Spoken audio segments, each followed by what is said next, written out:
Well, hello everyone. When we as Indians imagine ourselves a certain way, how the world looks at us, I think we think of ourselves as this raucous, can-do democracy. And some of us may be shocked to discover that while we are all of that, we are also the most depressed country in the world.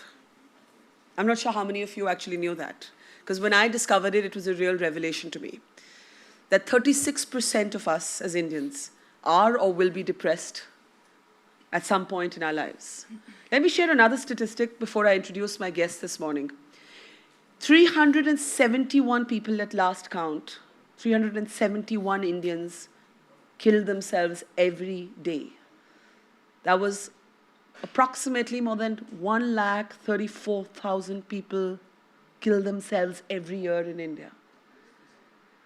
And yet, the irony is that we continue to see depression and mental health issues as some sort of self-indulgence, as some sort of problem of the rich and famous, as not really where the priority of science and medicine should be.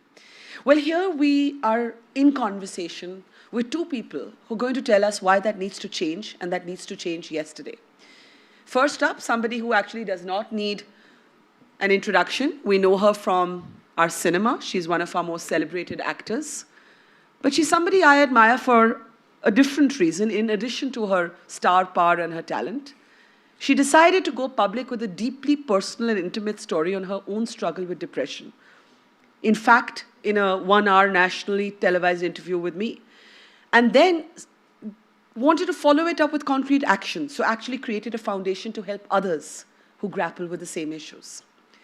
And we also have here Dr. Murali Doraiswamy, one of the foremost neuroscientists and doctors from the United States of America, who spent a long time researching the science of the why, what, and how of depression and mental health issues. Deepika, once again, I must compliment you on your courage, because it does take courage, and it takes courage for somebody like you, even more than all of us in this room, to talk about our struggles, because you're in the public gaze. There are 100 things that will be said, that have been said, including really low-level things like, oh, she's probably just doing this to promote her next film, right?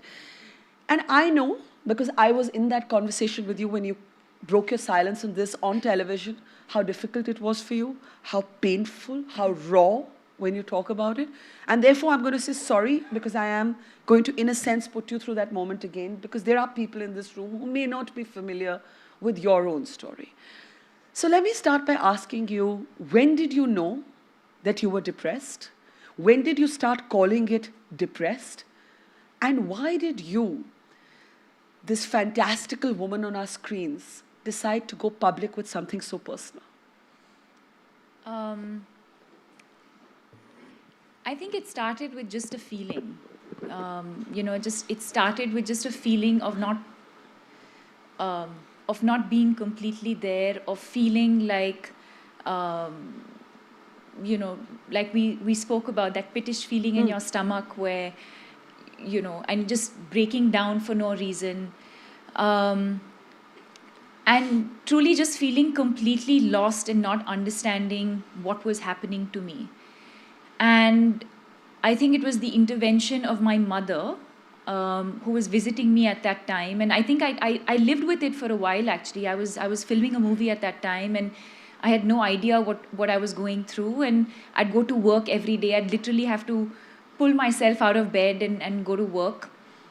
And my mother just happened to visit me, completely different context. And the day she was leaving, I remember breaking down. And I was extremely surprised, actually, today when I think back at how aware she was of what I was going through.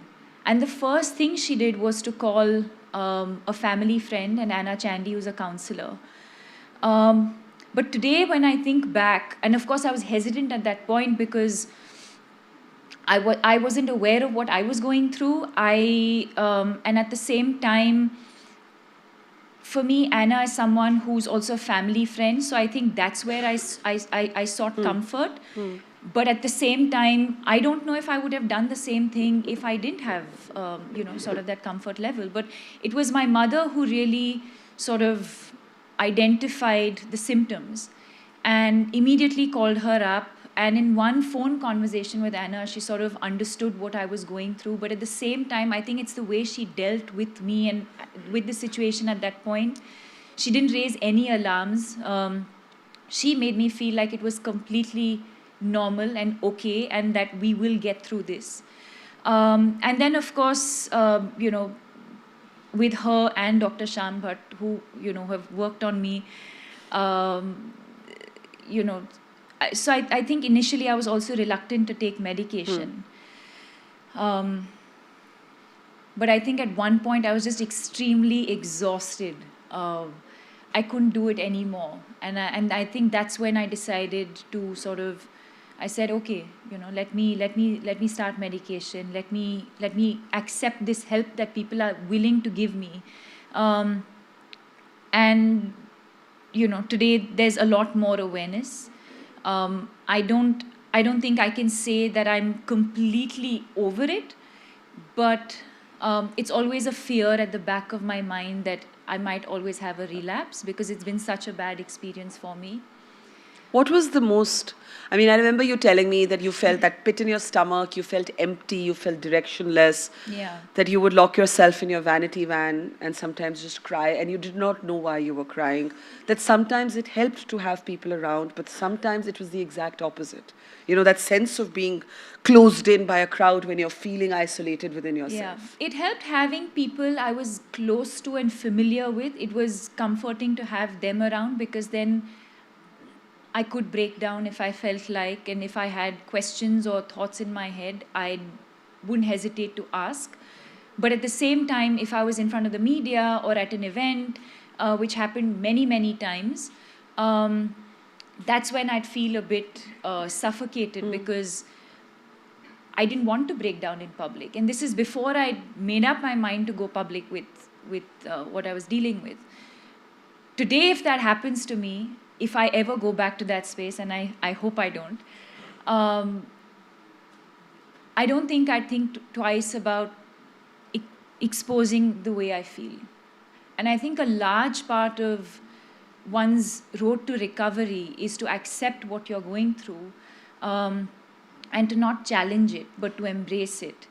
And to actually allow your body and your mind to go through that experience and know that there is a road ahead that will get you out of all of this. And it's not an individual, I don't think I could have done it on my own. I think it's very important to have that support system. So while, people credit me for coming out and speaking out, I think it's equally important for caregivers to acknowledge, and for us to acknowledge that it's important for them to be with us on this journey. Now, before I get Dr. Doraiswamy in, I want you to talk a little bit about the continued stigma. The continued stigma associated with mental health issues, with depression in particular.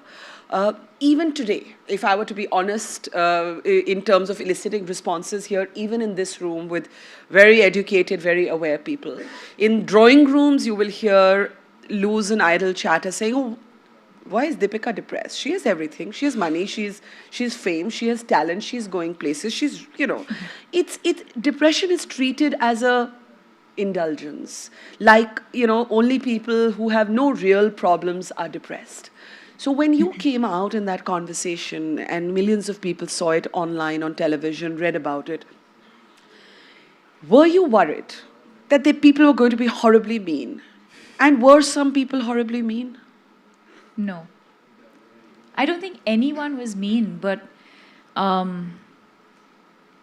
didn't even think about it. I didn't think about the repercussions. I think you didn't have a moment of how will this impact my public image? No, not at all. I think for me, the idea really was to just change the way people in India and in the world look at mental illness and, give it the respect that it needs.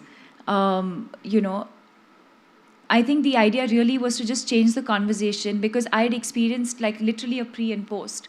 And I lived with it for a couple of months without sharing it with anyone. And then today I feel so much lighter and so much better when I've come out and I've spoken about my journey. And I know a lot of other people who do.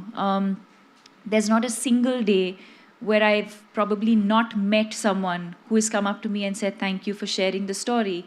But what's also helped them is the fact that they've then shared their story with someone saying, I know what Deepika's been through because I'm going through the exact same thing, and they instantly feel a lot lighter.